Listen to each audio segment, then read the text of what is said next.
Welcome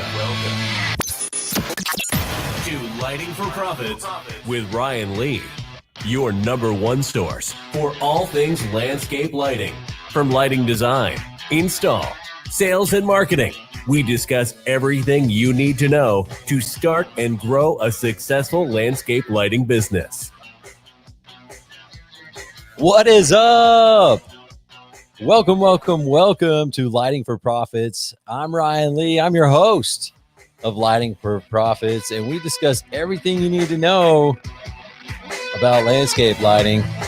And guys, I am so excited to be doing this. I mean, it's such a dream.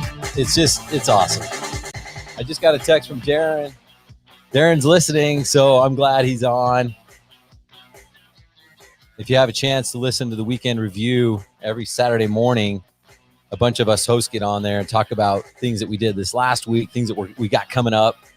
Make sure you listen here on Turfs Up Radio every Saturday morning. But guys, we got a sweet show coming up. I'm going to probably say that every week because literally, like, I've got some superpower guests coming on.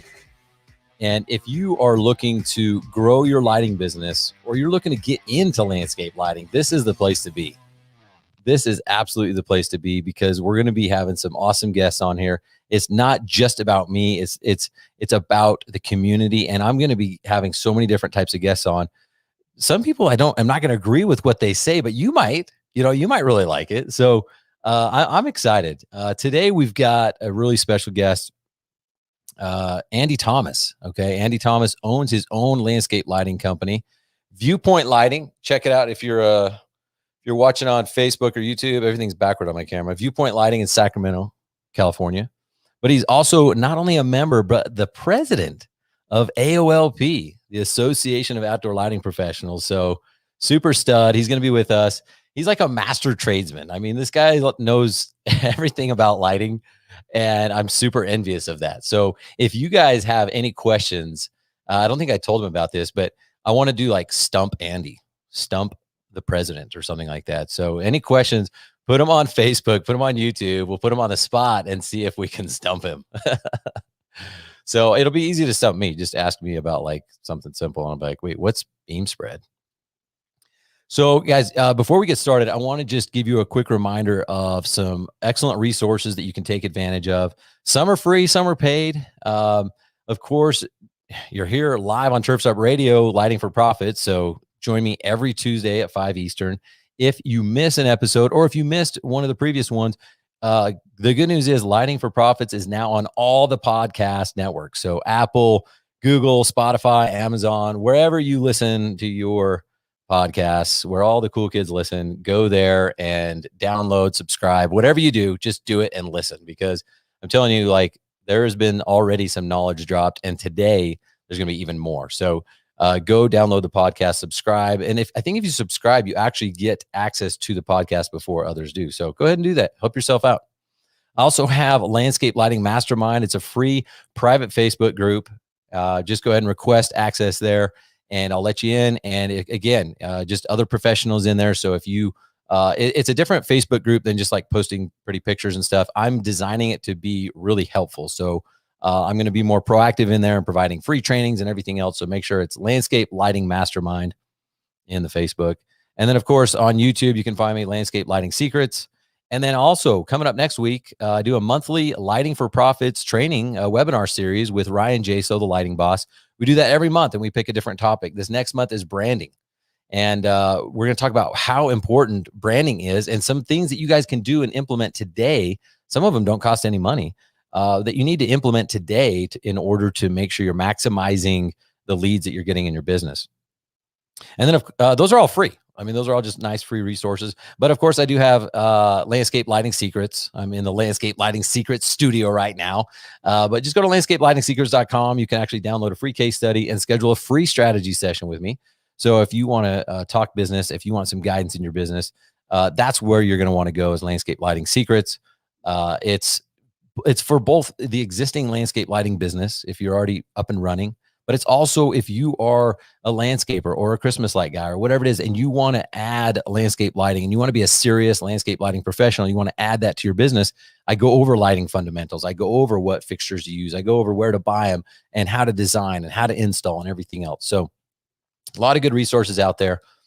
But now we can, we got the formal stuff over with. Now we can just jump right into it. So today, like I said, we're going to have Andy Thomas. He's got his own landscape lighting company, and I'm representing his shirt, Get Lit. So make sure you guys go check him out.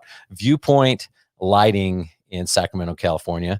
And like I said, he's also not just a member, but a president of AOLP, the Association of Outdoor Lighting Professionals. So it's pretty cool that he's going to be on here. And, one of the things that I'm going to ask him about, we're going to talk about, is he's done a really good job differentiating himself as like I said, he's kind of like a walking encyclopedia about lighting. He's a really good technician. Like he knows all this stuff, like way more than I do. Right. And so, it's important to find what your thing is. Like for me, it's like all about business and sales and marketing, and that's my thing. And I make it my thing. Right. But there's a lot of different ways to differentiate yourself. Like you don't have to be a superhero when it comes to sales and marketing. If you're a superhero when it comes to lighting design or installation, whatever it is, like you can have your thing, right? And I'll tell you a quick story. When I started my business, I don't know, like I feel like all of us kind of learn about landscape lighting the same way. Like we never grew up going, man, I can't wait to be a landscape lighting guy. Like I don't know, maybe Andy's one of those guys. I don't know. We'll ask him. But I didn't even know what landscape lighting was until I started my business. So as soon as I found out that's what I was going to be doing, I just started like researching, and I took the classes from the irrigation supply houses and stuff like that, went online, YouTube, talked to other lighting professionals, and I started to educate myself on it as much as I could. Right. And I remember when I got started, I didn't really know how to sell it. So what I did was I just told the people that I was selling to, like what I had learned, like whatever I had learned like that week or that day. I was like, yeah. And the cool thing about lighting is it does this, this, and this, whatever. Right. And I remember closing some deals, and I would ask people, they'd say, oh yeah, we're going to move forward with you. I'm like, sweet. And I was like, so excited and so like maybe surprised that they were actually moving forward with me, that I was like, so can I ask you why you're going forward with me? Normally you want to ask that if they don't move forward with you. Like, can I get some feedback? I'm like, can I get some feedback why you're choosing me?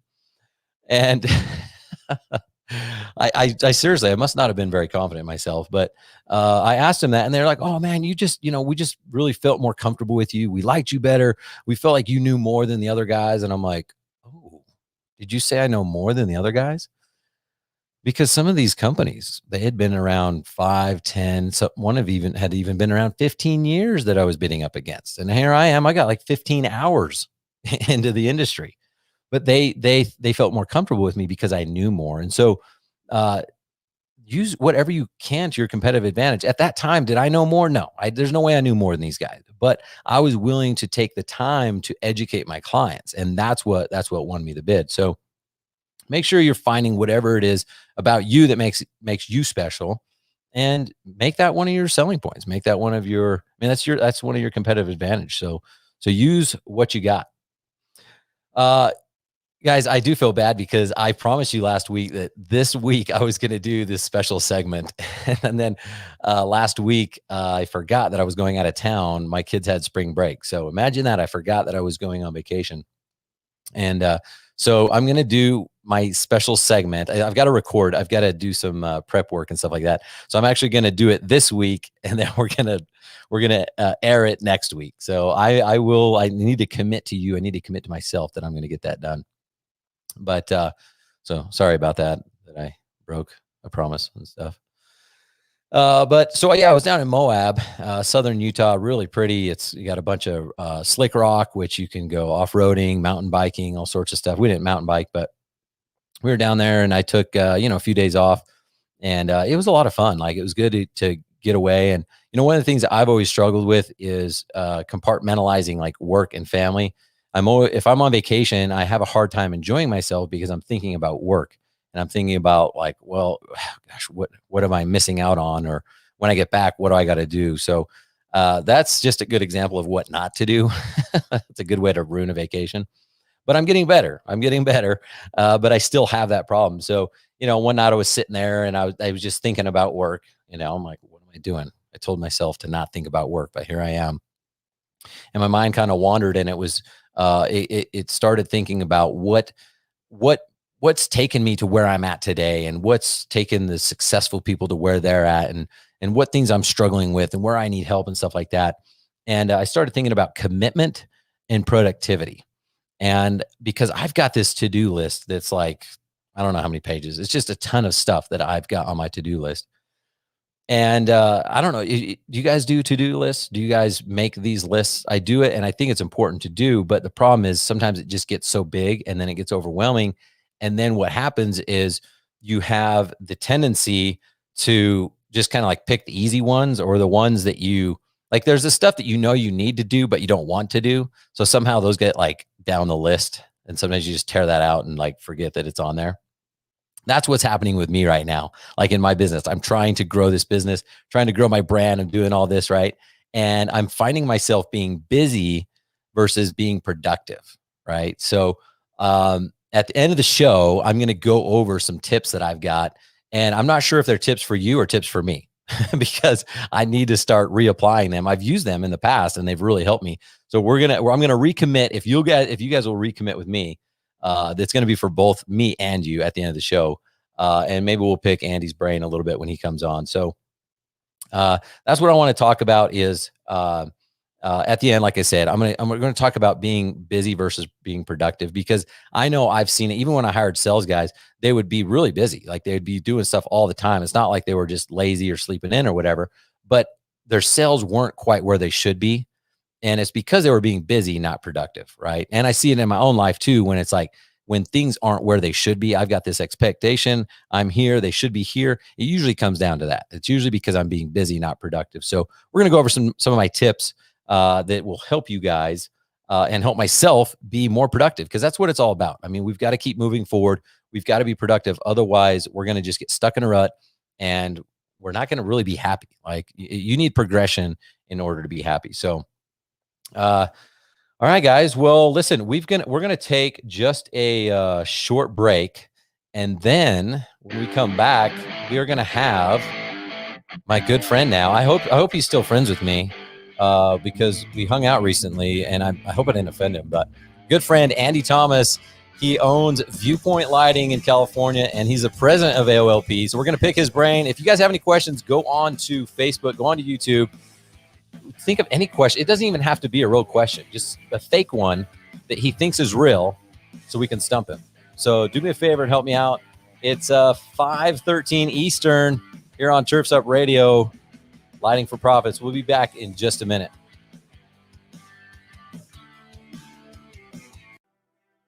Hey, everybody. It's Brooke Ford, host of The Green Veteran here on Turfs Up Radio. Be sure to check me out every Saturday morning at 11 a.m. Eastern. You're going to hear some great one-on-one interviews with green industry professionals. We're going to talk about business practices, highlight innovative products, and provide some insight into some new emerging technologies in the field. That's The Green Veteran, airing each Saturday at 11 a.m. Eastern. And remember, Turfs Up Radio, your industry, your station. Do you hear that? It's quiet. No sounds of anger, attempts to throw a phone or computer out the window, or annoyance trying to change your business to make it fit into a software program. Crew Control just works. It's easy to do your scheduling. You can be up and running in less than a day. It's got everything you need and nothing you don't. Give it a try for yourself with our 2-week free trial. crewcontrol.com. That's crewcontrol.com. Hey, landscape pros, are you tired of digging through rocks and roots and breaking shovels in the process? Then it's time you checked out the Geo Ripper 616. It's a landscaper's dream with the Makita 6 Series 2-cycle engine.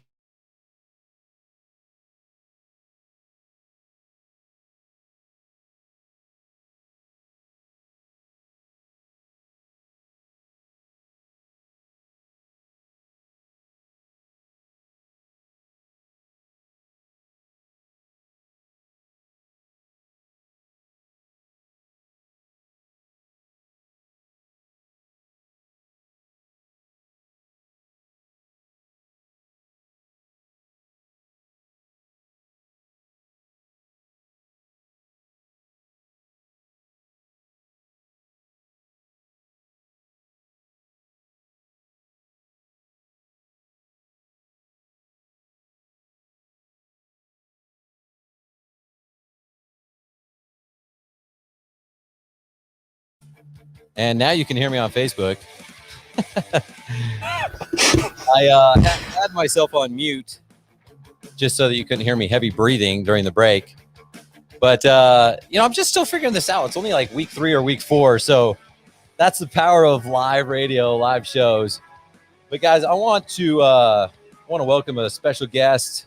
Let me make sure he's unmuted as well. I want to welcome Andy Thomas. Andy, how's it going, man? Welcome. Life's good. Dude, thanks so much for coming on. I appreciate it, man. No problem. So, man, I'm excited to have you on. You're a real beast when it comes to landscape lighting and a real powerhouse. So I want to pick your brain. And I don't know if anyone has any no one has done any questions to try to stump you, but we were going to try to do Stump the President today. Bring it on. I got my internet running. I'll Google it real quick. So yeah, that's awesome. Exactly. Well, you know what? I remember the first time we met online, everything's so digital now, was it wasn't necessarily like a formal meeting, but I remember like either you posted something or you commented on something, and I had replied something sarcastic or something, I can't remember, and I was like, I started thinking about it. I'm like, man, I don't know him. I wonder if I should like clarify or something. So I just I went and like, hey, sorry about that. I hope you don't think I was being a D. And you had like the best response ever. You had something that was like, oh, it's okay. I figured you were a D anyway. And I was like, okay, I've got to be friends with this guy.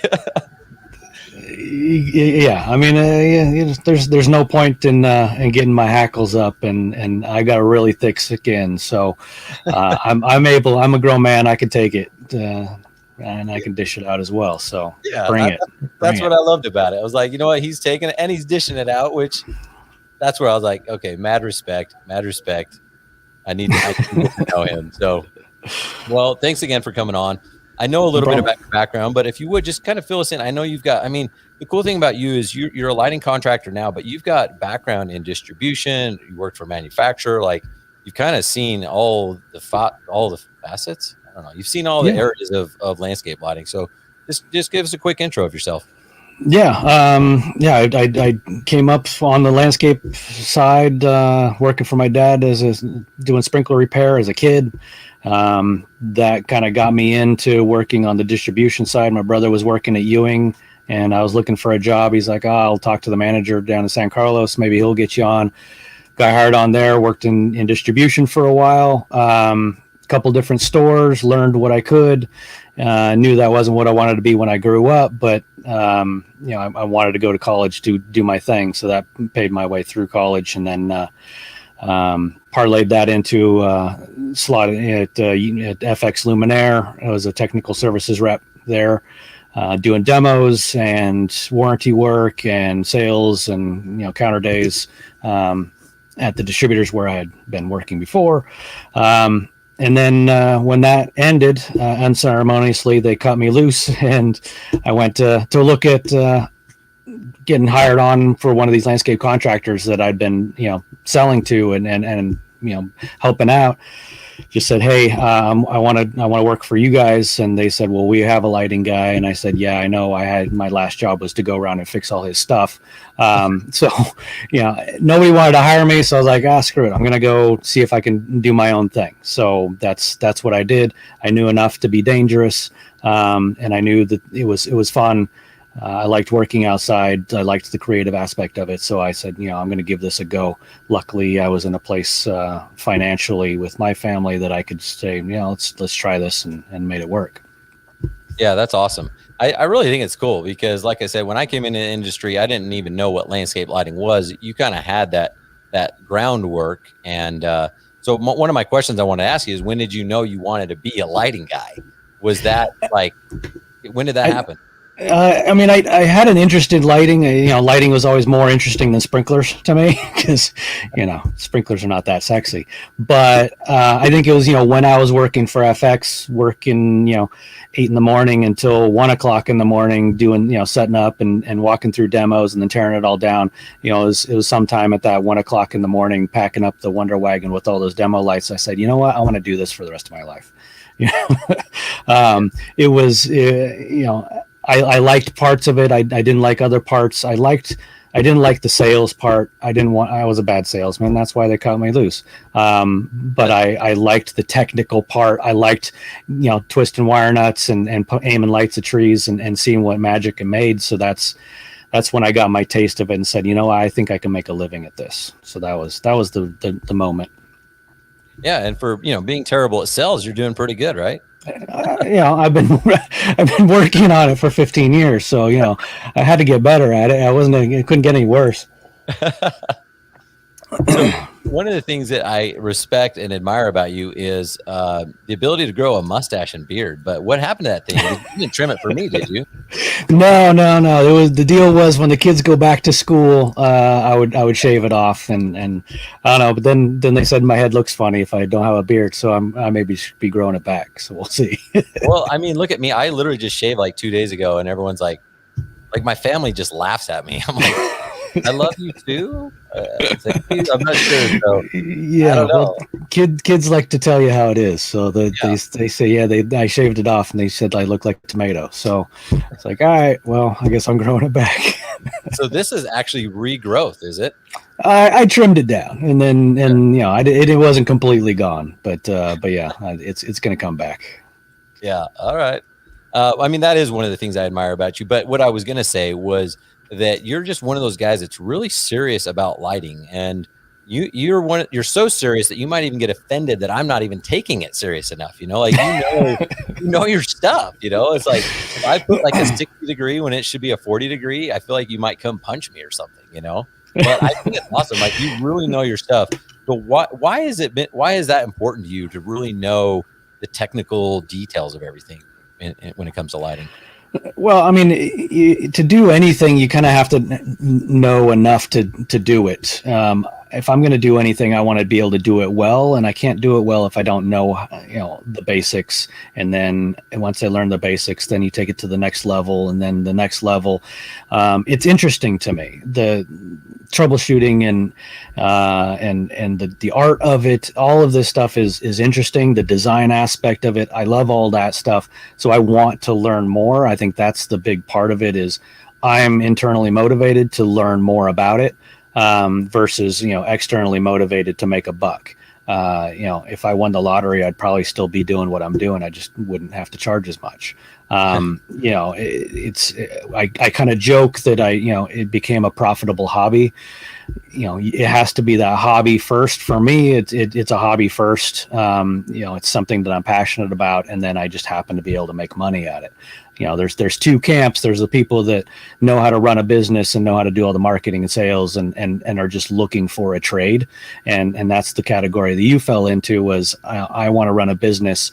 Lighting looks like a good business. I wanted to do lighting. How do I make it profitable? So those are the two ways you can go about it. And I don't think it's wrong either way.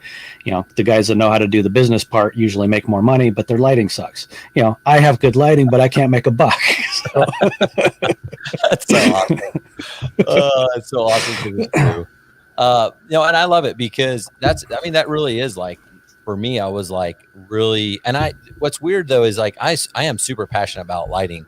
Like, I don't want to go start like an irrigation business. If you're like, hey, you can make double the money in irrigation, like, oh, good to know. Good for them.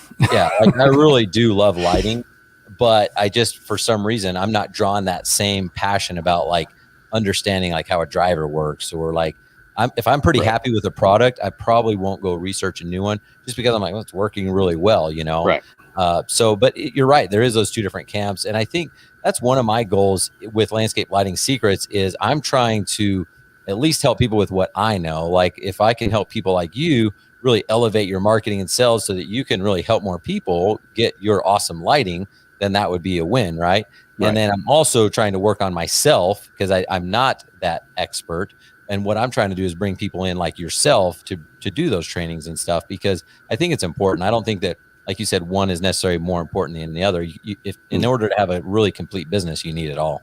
Exactly. Yeah, you can't just be one faceted. You have to be able to do all the different things.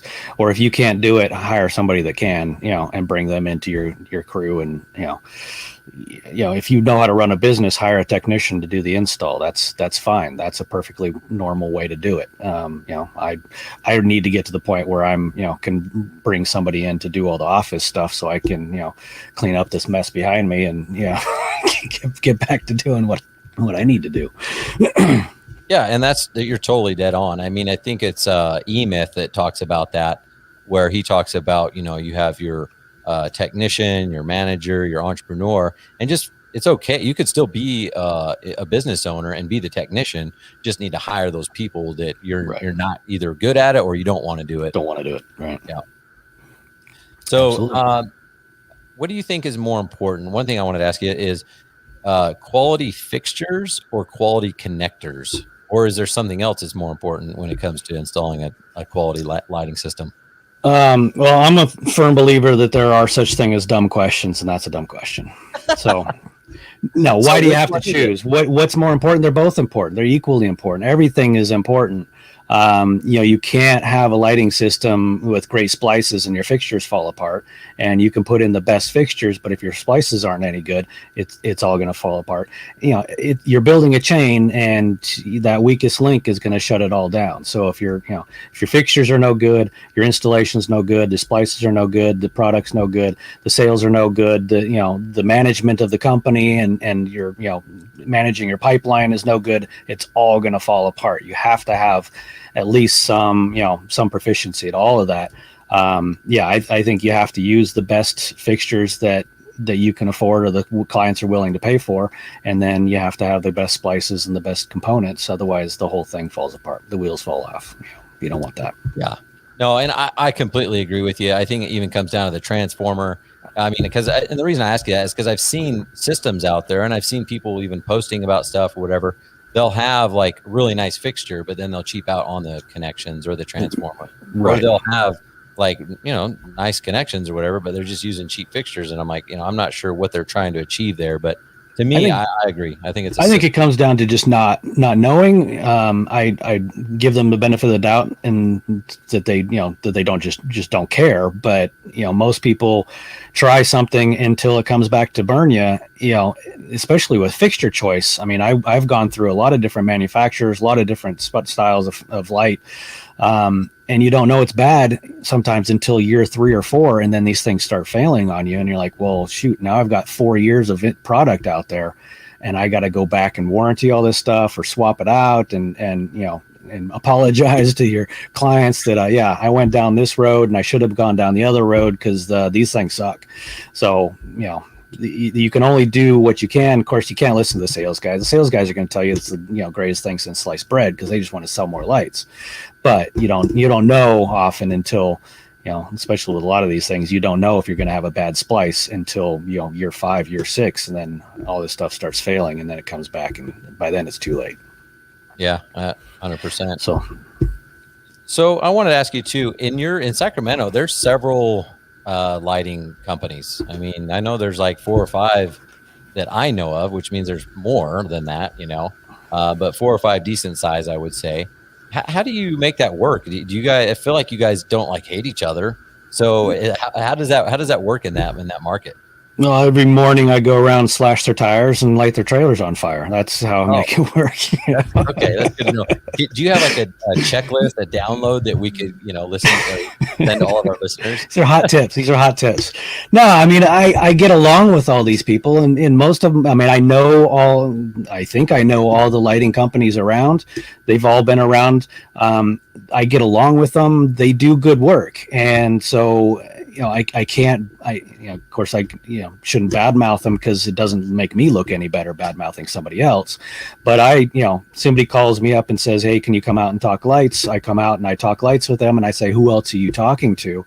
And if they don't mention one of those other companies, I'll say, hey, if you're just looking at getting the lights taken care of, you should hire a lighting company. Here's the other people in town. These are the ones you should be talking to. Because I'd much rather compete against one of those people, one of my, lighting friends, and and because when we're on an even playing field, I'm not trying to go against Joe Blow with the landscape company that also does lights and is just smacking them in as much as he can. I want to compete on design ideas and like your point earlier is it comes down to personality. You have to have people trust you and be comfortable with you. If somebody doesn't like me, they get one of these other people, and then if you hire them instead of me, I missed out on the sale, but one of my friends got it, so it takes some of the sting out of it. I get along with all of them. I consider some of them my friends. We banter back and forth online and in person, and it makes it a lot more fun to know and get along with your competitors than it is to go behind their back and undercut them. Yeah, no, I think it's cool. It's not like I know every single market in the U.S., but at least from what I know, it's one of those unique markets where there's a decent amount of lighting companies, and you guys seem to have that mutual respect. So I think it's cool. However you guys are doing it, whatever trailers you're burning down, it's working. So it's working. it's just Tommy's, but there's these guys they're good. I don't have a problem competing against them. I think our pricing is about the same, but I don't shop it around. I say, here's what mine costs. Here's my ideas. If you like my ideas, hire me. If you like their ideas, go with that guy. I bombed it on this one, so hire the guy that came in and knocked it out of the park. It makes me work a little bit harder knowing that I'm competing against guys that are that have been around and doing my thing. So I want to make sure that I'm sharpening my tools as much as possible, and that keeps me sharp. Yeah, right. Okay, well, cool. All right, well, listen, we're going to take a quick break, and will you stick around for a few more minutes? Because I want to ask you about AOLP and what your presidential responsibilities are. Yeah, sure, whatever. Okay. If he decides to stick around, we're going to have more with Andy Thomas. So hang tight, guys. I'm going to pay him or something to stick around. Like, he's just going by me already, and he's probably unfriended me on Facebook. All right, we'll be right back.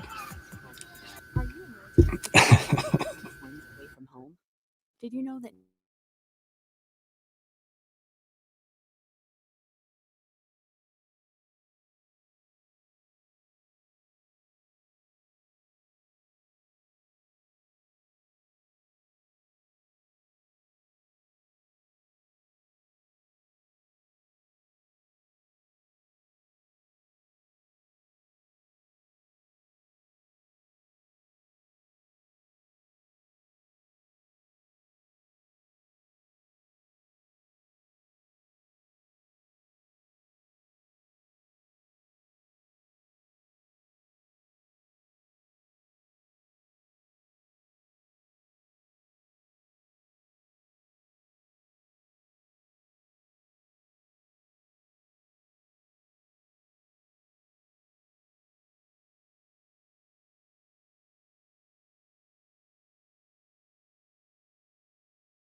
There you go.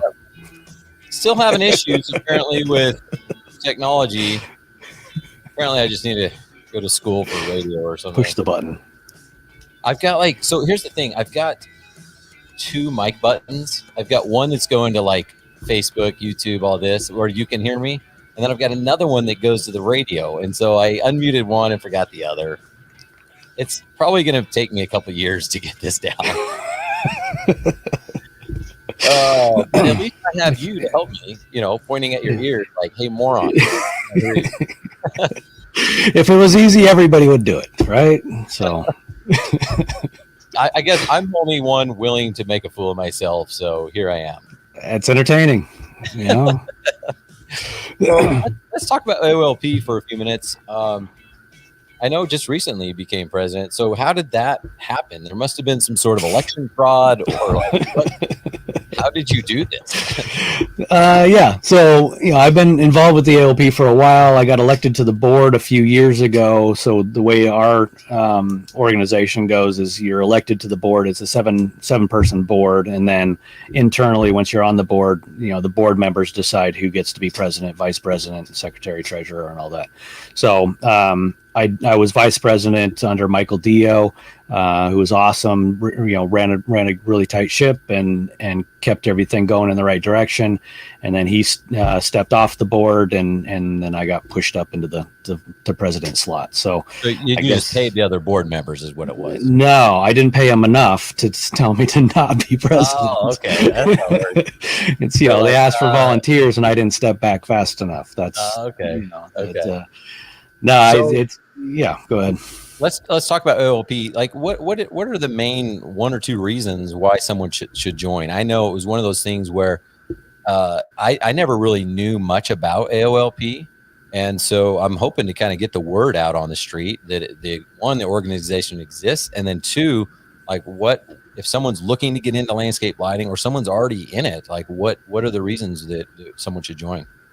Yeah, I mean, I was doing landscape lighting for about 3 years before I joined, and then I didn't do anything with them until I went to my first conference. So, once you get in there and you go to that first conference, it's a real eye-opening experience. You get to hang out with all these people that speak your language and do your thing, and it's invigorating being around that many people that just do what you do and love doing it as much as you do, and the passion and the expertise and the knowledge and the experience and all the stories, and it's so much, it fills my soul to hang out with these guys, to do all this stuff and tell the stories and hang out in the bar and wrestle if there's a wrestling match going on.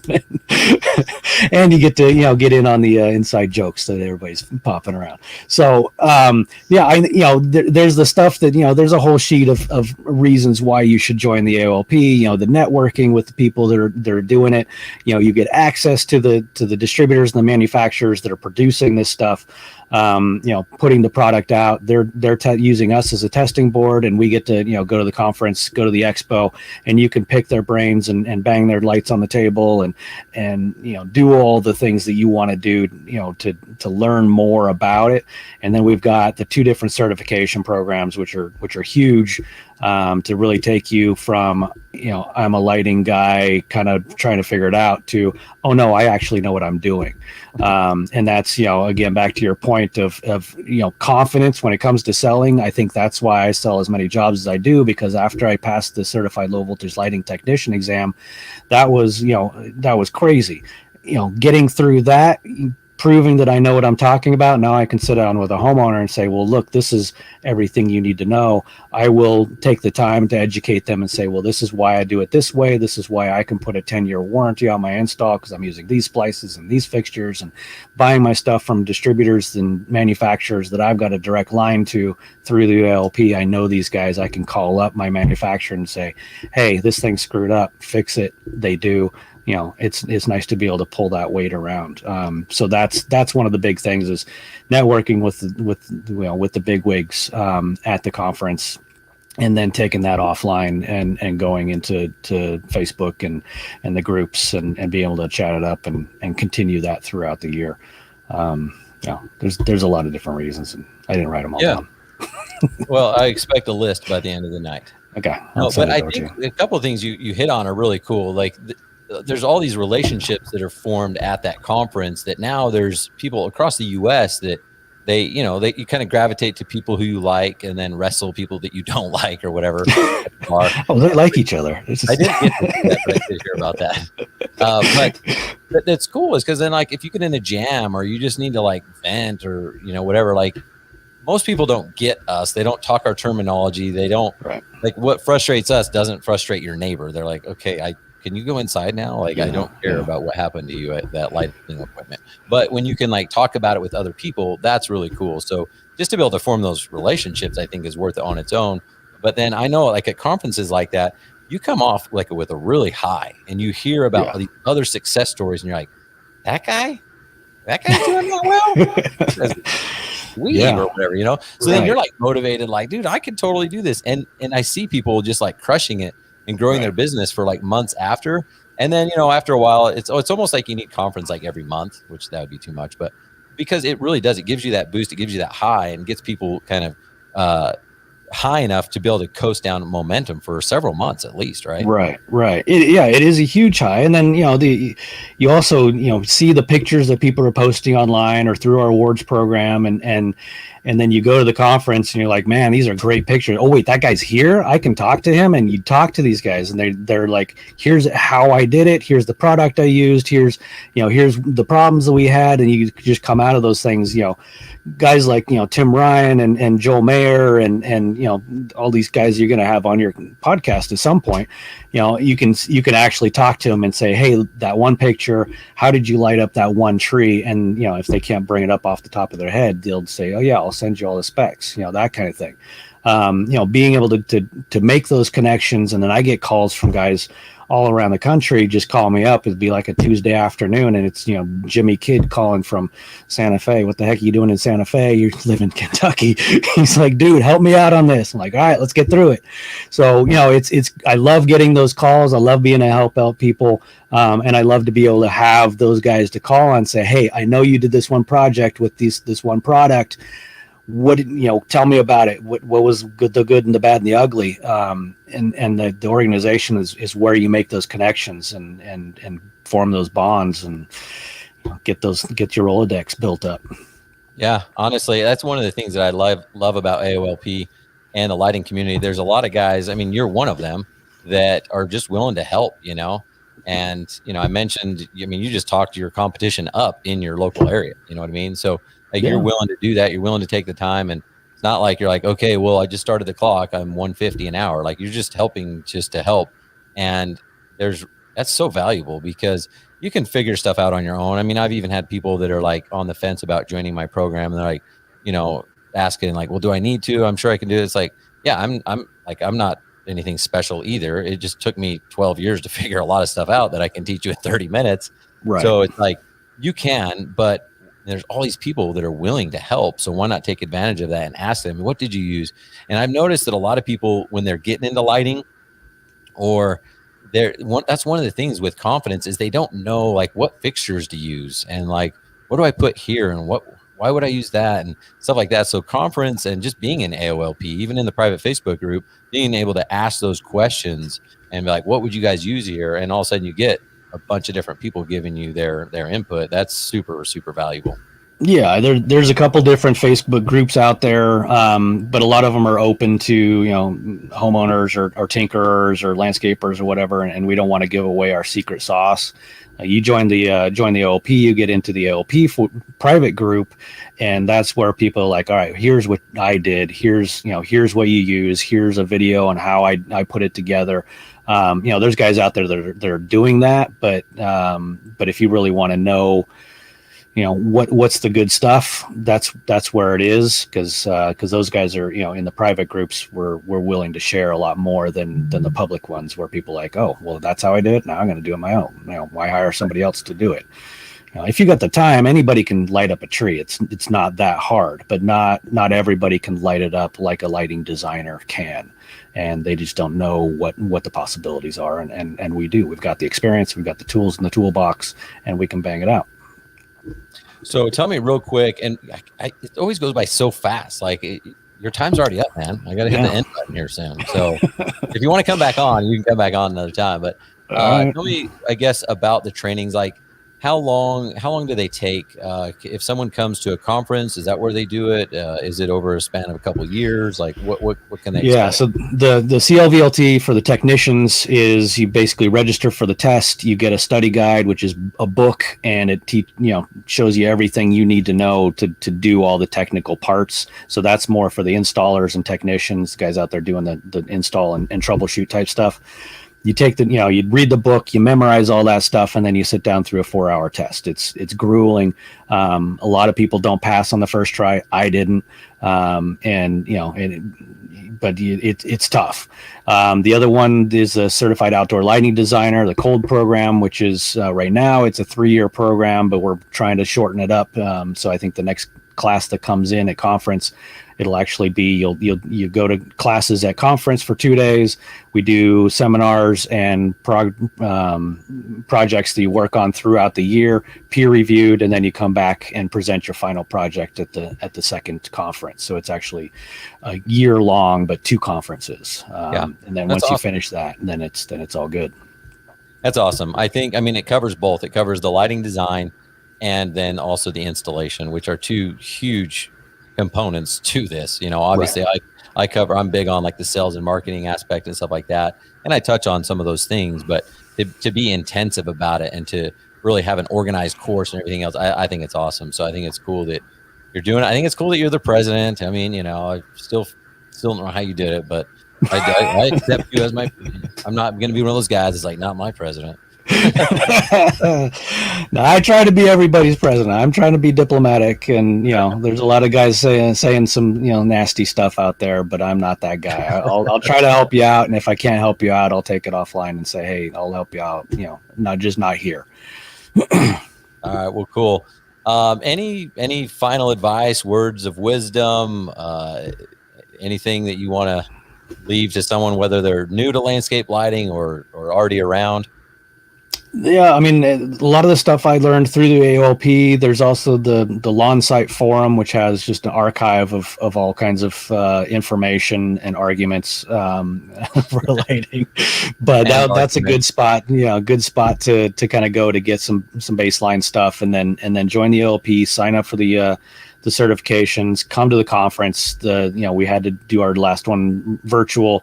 Next one's going to be in Scottsdale in February, and it's going to be a rager. So definitely come to that. Yes. Rager. Yes. You heard it live here on Turf Sub Radio at Rager. So, and if you want to see me in a powder blue tux, that's the place. So. Okay, good to know. At least you'll be wearing clothes this time.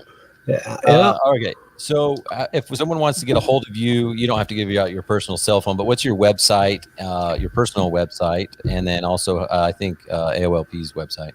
Yeah, so the AOLP is aolponline.org. You can go there to sign up for the conference and all that stuff, all the information, awards program, pretty pictures, all that.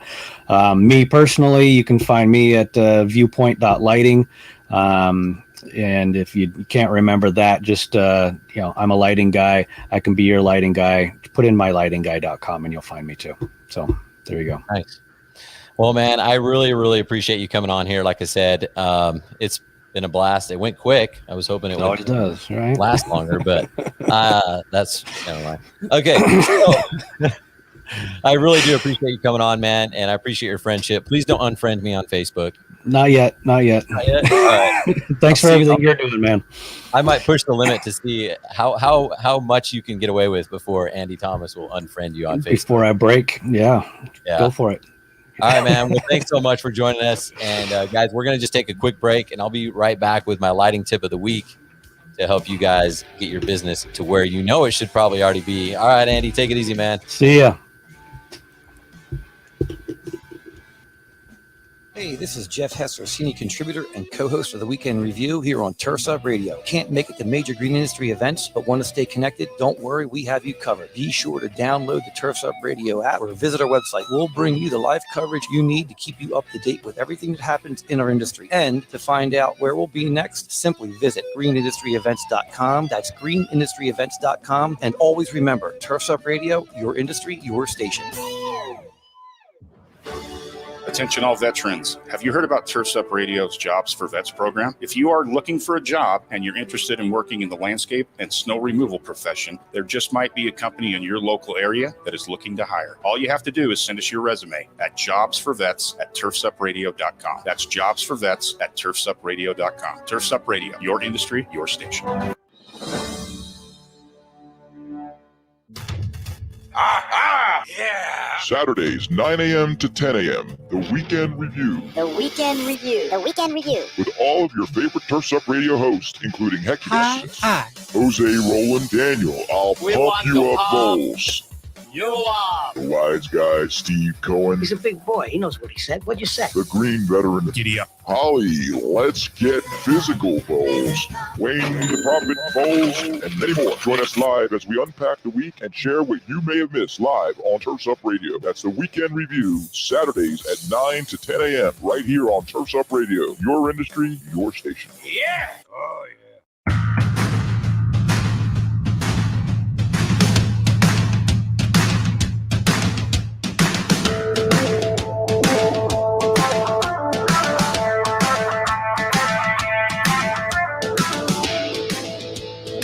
Welcome back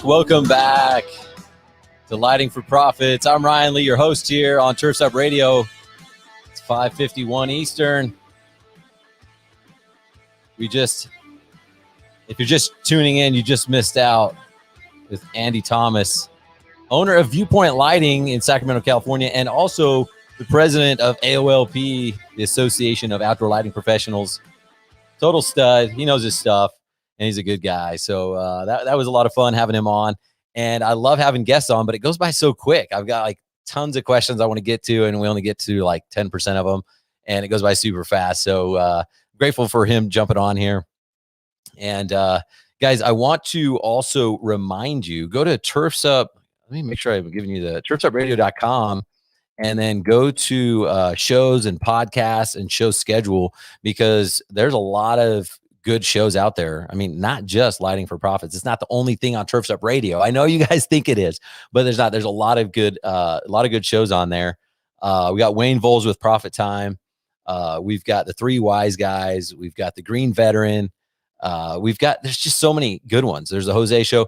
And so go on there and give those guys a follow and find who you like and go follow them, because there's a lot of good content out there. And rather than wasting your time scrolling through Facebook or whatever it is, go download these podcasts and listen, because there's a lot of good stuff that's going to help you grow your business. It's going to help you be motivated. It's going to help you do what you need to do to get to the next level. So go to turfsupradio.com and check those things out. Now, before we wrap up the show, I want to just give you my lighting tip of the week. And I've been doing this every week because I feel like I always want to leave you with something that you can work on, something that you can walk away with and think about and let it marinate a little bit and go, you know what? Okay, I'm going to take action. I'm going to do this, because, you know, whether it's a conference that you go to or a book that you read or a speaker that you hear, like, it's important to get motivated and it's important to feel good. But the biggest thing is you need to take action. So like, I can tell you like, hey, here's something you need to do. Andy Thomas can tell you something you need to do, but if you don't do it, then who cares, right? So my big message is make sure you're taking action. That's really, really important. And I've been on both sides of it. I've been on the side of like just being a consumer of information and almost just consume. I just consume. I buy coaching. I buy courses. I go to conferences. I read books, and I feel like I'm actually being productive, but I'm kind of being busy, and I'm not being productive because I'm not applying what I'm learning, right? And I'm not taking time to work on my business. So that's my lighting tip of the week, is work on your business. Work on your business every single week. It's so easy to get distracted and get stuck working in your business. Okay. If you started your business, you probably started it for freedom. You probably started because you were sick of working for someone else, and you're like, you know what? No, I'm going to be my own boss. I can do this. You know, you can't tell me what to do. I'm going to do it my own. I want to work less hours. I want to be able to go on vacation when I want. I want to do this. But what happened over time, if you're like me, is instead of getting that freedom, you end up feeling trapped in your business, because now it's like the whole world is like crushing you, and like the business relies on you so much that there's not a whole lot you can do, and you feel trapped, right? So the key to that is to work on your business, not work in your business. And there's a few things that you can do. If you want to work on your business, number one, you've got to schedule it in. Okay. It took me years to figure this out, but you have to schedule it in. I mean, if you had a sales appointment at 3:00 on Thursday, like you're not going to miss that. You're going to make every effort possible to make sure that you're not going to miss that. Right. And you have to schedule it in like it's a really good lead, a really good sales appointment. Like you have to schedule it in and stick to it and not change. Like if you schedule, okay, I'm going to work on my business every Wednesday at 3:00, well, then that means you can't schedule a sales appointment. Even if they want to schedule a sales appointment at 4:00, you can't do it because you're working on your business from 3 to 5 every single Wednesday. And if you can't do 2 hours, do 1 hour. I mean, commit to something, start small and then grow from there. It's kind of like if you're going to work out or going on a diet, like it's hard to just quit, right? Quit eating food. It's hard to just start working out like 2 hours a day. Just do something small. Start go on a walk. You know what I mean? And so the same is with working on your business. Just start small and commit 30 minutes, 1 hour, whatever you can per week and schedule it in. If you don't schedule it in, not going to happen. Okay. I'm a living testament of that. When I didn't schedule it in, nothing happened. You know what I mean? So schedule it in and you have to treat it like, you know what? There's nothing else that you can do during that time except for work on your business. And when I say work on your business, that doesn't mean like go out and knock on doors or go dig a trench or do something like that. That's working in your business. I mean, work on your business. So map out how you want your business to look like. What does your future business look like? If you're the CEO, you're the owner, and you're out of the business, what positions are there? Okay, who is your replacement? What do they look like? What tasks do they need to do, right? If you are a 1 or 2 or 3 man show and you want to get bigger and you want to be able to retire one day, and you know, a lot of us love what we do, so we don't think about that until we get older and they're like, crap, I forgot to retire. You know what I mean? Like you don't have to even retire, but the fact that you could retire is what you want. I always say, go to work because you want to go to work, not because you have to go to work. And when you get your business to that point, it is a beautiful feeling. You've got momentum and things are going really, really smooth. So work on your business 1 hour per week, map out what you want it to look like, and then start working on it. Okay. What is it going to take to get there? If you don't have an office manager, but you know you need an office manager, then that 1 hour per week could be writing out a job description. When you get that done, you could post it. You could do interviews. You could do a lot of things, right? You can start training during that 1 hour. Like you've got to start working on your business now. Otherwise, it's never going to grow. It's never going to get to the point where you know it probably should already be. And I promise you this, if you start working on your business 1 hour every week, just 1 hour every week, your future self will thank you. And your future self will thank me for making you commit that 1 hour a week. So just do it. And I recently saw, I think it was on Facebook, which I don't know, Facebook, it's like a blessing and a curse. It's like a love-hate relationship with me. I just like love it and then I hate it. Oh man. But anyway, I saw something really cool that I liked about it. And it's talking about being busy and being productive and stuff like that. There's the 3 Ds. D as in dog, right? 3 Ds. Do it, delegate it, or delete it. The 3 Ds. And when I read that, I was like, dude, that is powerful. You know, I've got this to-do list that's several pages long. I mean, it's incredible. And I realized after I heard this, I looked at the list. I'm like, okay, what are the things that I should do? Well, I could do all of them, but why? Like I can delegate about half the things on there. I can delegate. I can hire people to do these things. And why would I not do it? They're better, they're faster, they're cheaper, whatever. Like, so I'm going to delegate a bunch of stuff on my to-do list. Do it. Okay, I'm going to do it. And I've got a tip on that here in a second. So now I've got the delegate, and then the other stuff, I'm going to delete. I'm going to delete it because it doesn't even matter right now. Yeah, it needs to get done at some point, but not right now. So I'm deleting it off the list. So do it, delegate it, delete it. Because you need to hire your replacement as soon as possible. That's my big thing. So hire your replacement as soon as possible. If right now it's an office manager, do that. And then it's an installer, do that. And then it's a salesperson, do that. But just keep hiring your replacement. Before you know it, you're working on your business. Before you know it, you go from business operator to business owner. Make a list of the 3 to 5 things that you need to get done, and don't move on until that one thing is done. So if your number one thing is this, do not look at number 2 until number 1 is done. And that's what you got to do every single day to keep working on your business. So guys, it was a sweet show. It's already gone by super fast. So I don't know. It's crazy. I might start doing a 2-hour show or something like that because it goes by too fast. It goes by too fast. So guys, I just want to thank you guys for your support. It's already 6:00 Eastern, so we got to end the show. But thank you so much for your support. And I want to thank my 78 subscribers on my YouTube channel. If you haven't subscribed, go to Landscape Lighting Secrets and subscribe. And you can be my 79th subscriber on my way to 100. But guys, I really am thankful for you. I'm thankful for your support. Thanks for listening. Thanks for watching. It's Ryan Lee signing out from Landscape Lighting Secrets, from Lighting for Profits here on Turfs Up Radio. You guys have a good week. Peace out.